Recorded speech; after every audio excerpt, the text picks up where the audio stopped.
خلافت په نړۍ کې تر ټولو لومړی حضرت ابوبکر صدیق رضی الله عنه ته ملاو شو. مطلب دا چې عرب د ټولې علاقې حکمرانان شول، مګر کله چې حضرت ابوبکر صدیق رضی الله عنه خلیفہ وټاکل شو، هغه ټولې قبیلې چې تر اوسه د مسلمانانو سره یوځای وي هغوی چې وکتل چې اوس رسول الله صلی الله علیه وسلم نشته، نو د حضرت ابوبکر صدیق رضی الله عنه د خلیفہ کېدو څخه انکار وکړ او د هغه خلافت یې ونه منو. رسول الله صلی الله علیه وسلم په وخت کې دا ټوله علاقه یو امپراتوري وه، مګر د عربو د قبیلو د بغاوت نه وروسته عربي امپراتوري صرف تر دې حده محدوده ده او دا کومې نښانې چې دي په دې ټولو علاقو کې بغاوتونه ول. د دې بغاوتونو یو ډول نه و، بلکې دوه قسمونه یې درلودل. لومړی کوم چې د رسول الله صلی الله علیه وسلم د وفات نه وروسته د زکات د نه ورکولو انکار وکړ. دوهم قسم هغه خلک کوم چې د رسول الله صلی الله علیه وسلم کامیابی ته په کتو سره د هغه کافي کول شروع کړل او د دروغجنو پیغمبري دعوی وکړي او حضرت ابوبکر صدیق رضی الله عنه باید دا دواړه بغاوتونه کنټرول کړی وي. لیکن د وفات نه مخکې رسول الله صلی الله علیه وسلم د روم د امپراتورۍ په طرف باندې یو لښکر اماده کړی و چې د رسول الله صلی الله علیه وسلم د ناروغۍ له امله پاتې شوی و. لیکن د حضرت ابوبکر صدیق رضی الله عنه د خلیفه کېدو سره تر ټولو لومړی هغه لښکر چې مشري اسامه ابن زید رضی الله عنه کوله چې دغه وخت کې صرف 18 کلن و. اسامه رضی الله عنه ابوبکر صدیق رضی الله عنه ته یو خط ولېږو او ورته وویل چې په داسې سخت وخت کې باید د جنگ ودرو. حضرت ابوبکر صدیق رضی الله عنه ورته ویل هغه کار چې رسول الله صلی الله علیه وسلم کړی دی او یا یې ادامه ورکړې ده، زه نشم کولی چې هغه کار ودروم. په یوه وخت کې مسلمانان د درې لویو فتنو سره مخ ول. لومړی د زکات نه ورکولو والا، دوهم د دروغجنو پیغمبرانو او دریم د سوپر پاور د روم د امپراتورۍ سره. کوم پړه چې حضرت عمر فاروق رضی الله عنه حضرت ابوبکر صدیق رضی الله عنه ته وویل د درې وړو فتنو سره په یو وار جنګېدل زموږ لپاره لږ ستونزمنه خبره ده، نو د زکات د نه ورکولو علاوه لږ وخت دپاره پرېږدو او وروسته به له هغوی سره حساب وکړو. لیکن حضرت ابوبکر صدیق رضی الله عنه فرمایي که چیرته د رسول الله صلی الله علیه وسلم په دور کې یو نفر اوښه په زکات کې ورکوله او د هغه سره یې رسۍ هم ورکوله او اوس صرف اوښه په زکات کې ورکوي او رسۍ نه ورکوي، د هغه رسۍ لپاره به هم زه له دوی سره جهاد کوم. حضرت ابوبکر صدیق رضی الله عنه ته پته وه که چیرته مسلمانان د رسول الله صلی الله علیه وسلم له وفات څخه وروسته په کران شیان پرېښودل شروع کړي، نو یو وخت به نږدې وي چې اسلام ته یو لوی خطره او صدمه ورسي. مسلمانانو د شمال، جنوب او د ختیځ په طرف باندې د جنگ پلانونه شروع کړل. لومړی حضرت اسامه بن زید رضی الله عنه د روم یا د بازنطین امپراتورۍ په طرف باندې ولېږو. تګ نه مخکې حضرت ابوبکر صدیق رضی الله عنه ورته هماغه توصیه او هدایات وکړل کوم چې به رسول الله صلی الله علیه وسلم کول، چې په کومه زنانه، ماشوم او بوډا باندې به هیڅکله هم لاس نه جګوئ، ونې به بغیر د کوم مقصده نه کټ کوئ، د نورو مذهبي مشرانو ته به سپکاوی نه کوئ او هغوی ته به څه نه وایئ. مطلب دا هغه کسانو سره به جنګیږئ چې کوم له تاسو سره جنګیږي. دا لښکر د روم په ساحه کې داخل شو او ډیر په تیزۍ سره مخ ته ولاړ او ډیرې علاقې فتح کړې. لیکن څنګه چې دا لښکر له مدینې منورې څخه روان شو، نو د دروغجنو پیغمبرانو څخه یو چې طلیحه نومېده دا فکر وکړ چې اوس د مدینې منورې نیول ډیر اسان شول، ځکه چې یو ستر لښکر یې له مدینې منورې څخه ووت. دا یو بهتر وخت دی چې مدینه منوره ونیسي، ځکه چې زیاتره خلک یې د بازنطین یا د روم په طرف باندې لاړلي او ډیر کم خلک په مدینه منوره کې وجود لري. طلیحه د خپل لښکر سره د مدینې منورې په طرف باندې روان شو، لیکن حضرت ابوبکر صدیق رضی الله عنه یو نوی لښکر جوړ کړ او هغه د طلیحه سره د جنگ لپاره واستو. دې لښکر د طلیحه لښکر ته ماتې ورکړه، هغوی شاتګ وکړ او له هغه ځای څخه وتښتېدل، خو مګر بیا هم په ارامه کښېنناستل. دې نه لږې ورځې وروسته د اسامه رضی الله عنه لښکر له بازنطین څخه راستون شو چې مدینه منوره یو ځل بیا خپل اوج او دبدبې ته ورسېده او خپل لښکر یو ځل بیا قوي شو. حضرت ابوبکر صدیق رضی الله عنه د عربو ټول لښکر په 11 حصو باندې تقسیم کو او 11 لښکر یې جوړې کړې چې مسلمانان د ټولو عربو سره جنګېدل بغیر د مکې نه.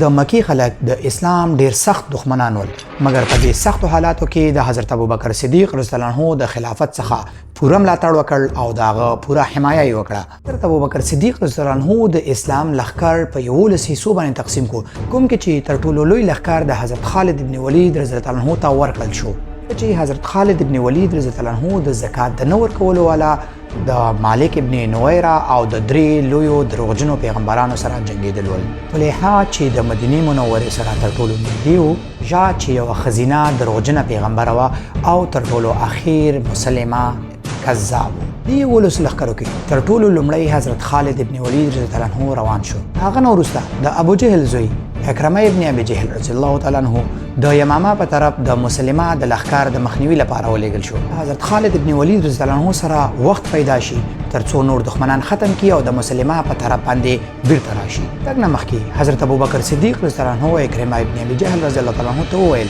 تاسو به د مسلمه په پوځ باندې حمله نه کوئ، تاسو به صرف هلته پړاو واچوئ ترڅو تاسو د هغه مخنیوي وکئ او هغه مخ ته لاړ نشي. تو حضرت خالد ابن ولید رضی الله عنه له نور جګړې څخه راخلاص شي او تاسو طرف ته نه وي راغلی، تاسو به په مسلمه باندې حمله نه کوئ. این علاوه نور لښکرې یمن، بحرین، عمان او د شمال په طرف په تبوک ته ولېږلې. دې لښکرو د روانېدو څخه مخکې حضرت ابوبکر صدیق رضی الله عنه په آخر ځل باندې بیا د ټولو باغیانو ته یو ځل خطونه ولېږل او ورته یې وویل چې د اسلام طرف ته راشئ.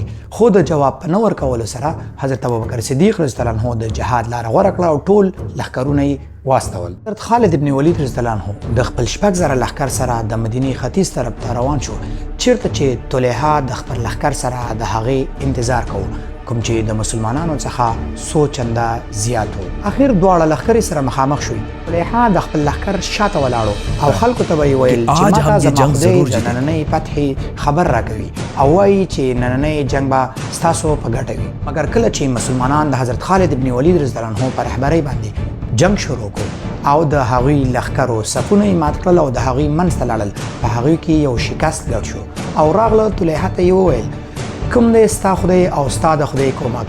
طلحه هغه ته دروغ ویل شروع کړل، مګر هغوی د هغه په دروغ ویلو باندې پوه شول او د هغه څخه یې تیښته وکړه. جنګ یې پرېښود او وتښتېدل. طلحه هم وتښتېد او د شام په طرف باندې لاړ او په دې سره حضرت خالد ابن ولید رضی الله عنه د عربو یو لوی دروغجن پیغمبر له منځه یووړ او د هغه لښکر ته یې ماتې ورکړه. دې جنګ نه لږ وخت وروسته طلحه واپس بیرته مدینې منورې ته راغی او اسلام یې قبول کړ او حضرت ابوبکر صدیق رضی الله عنه هم هغه ته بخښنه وکړه او د هغه نه یو څو کاله وروسته د اسلام لپاره شهید هم کړی شو. کله چې د طلحه په شان یو لوی او ستر لښکر مات شو نو په عربو کې یو ویره ګډه شوه او هغه وړې وړې ډلې یا غونډې چې د اسلام په خلاف باندې وي هغوی سره یو ځای کېدل شروع کړل. لکه سجا چې یو ښځینه دروغجنه پیغمبره وه، د هغه د خپلې قبیلې سره یو ځای راغله او د مسلمه سره یو ځای شوه او د هغه سره یې واده هم وکړ. د دواړو قبیلو په یو ځای کېدو سره یو لوی لښکر اماده کړ.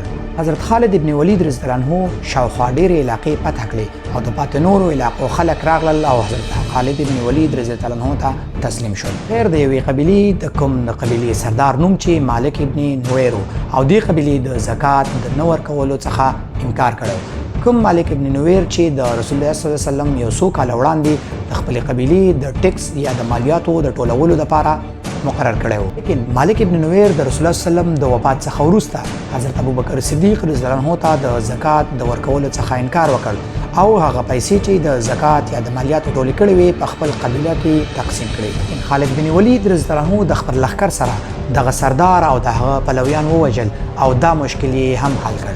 لیکن په مدینه منوره کې د مسلمانانو بعضې مشران په خاص ډول سره حضرت عمر فاروق رضی الله عنه د حضرت خالد ابن ولید رضی الله عنه دا کار خوښ نشو، خو حضرت ابوبکر صدیق رضی الله عنه په پوره اطمینان سره د هغه ملاتړ وکړ او د پرمختګ امر یې ورته وکړ. دې نه مخکې کله چې حضرت ابوبکر صدیق رضی الله عنه 11 لښکرې جوړې کړلې نو د اکرمه رضی الله تعالی عنه لښکرې د مسلمه په طرف باندې ولېږو او ورته یې وویل چې تاسو به تر هغې حمله نه کوئ تر څو چې حضرت خالد ابن ولید رضی الله عنه د خپل لښکر سره ستاسو په طرف نه وي راغلی. مګر هغه د خلیفه د امر خلاف کار وکړ او په مسلمه باندې حمله وکړه چې په دې سره هغه د لوی او سخت شکست سره مخ شول او یو سخت ماتې وخوړه چې مسلمه د عربو په باغیانو کې تر ټولو سخت باغي و.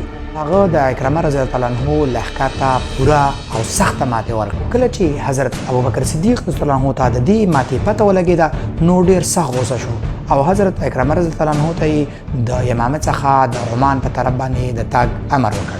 او د هغه لښکرو څخه یو بل لښکر د شهربیل رضی الله عنه په مشرۍ باندې د مسلمه په طرف باندې ولېږو او هغه ته یې هم وویل چې تاسو به تر هغه حمله نه کوئ تر کومه چې حضرت خالد ابن ولید رضی الله عنه نه وي راغلی. شهربیل رضی الله عنه هم حمله وکړه او د سختې ماتې سره مخ شو. په دې سره دوی ته د مسلمه د پوځ طاقت معلوم شو، ځکه د مسلمانانو دوه لښکرې ماتول اسانه خبره نه وه. چې څنګه خالد ابن ولید رضی الله عنه د نورو علاقو د فتح کولو نه وزګار شو، نو حضرت ابوبکر صدیق رضی الله عنه ورته پیغام ولېږو او ورته یې وویل چې اوس باید د عربو تر ټولو سرسخته باغي سره یعنی مسلمه کذاب سره د جنګېدو وخت راغی. کوم ته چې د کذاب لقب یا د کذاب نوم حضرت محمد صلی الله علیه وسلم په خپله ورکړی و او د کذاب معنا ده تر ټولو سخت دروغجن. مسلمانانو نورو لښکرو د یمن، بحرین، عمان او د تبوک واړه واړه بغاوتونه ختم کړل. اوس د ټولو سترګې تر ټولو لوی بغاوت د مسلمه کذاب یا د یمامه بغاوت ته وي، ځکه دې جنګ د ټولو عربو نه بلکې د ټولې نړۍ راتلونکې فیصله کوو. که دغه جنگ مسلمانانو بایللی وی نو نن به د نړۍ تاریخ بل ډول و. حضرت ابوبکر صدیق رضی الله عنه یو بل لښکر د مدینې منورې د شاوخوا علاقو څخه راټول کړ او د حضرت خالد ابن ولید رضی الله عنه د مدد دپاره یې ولېږو. په آخر کې حضرت خالد ابن ولید رضی الله عنه د 14,000 لښکر سره د یمامه میدان ته ورسېد، چیرته چې د مسلمه کذاب 40,000 لښکر د هغوی انتظار کوي.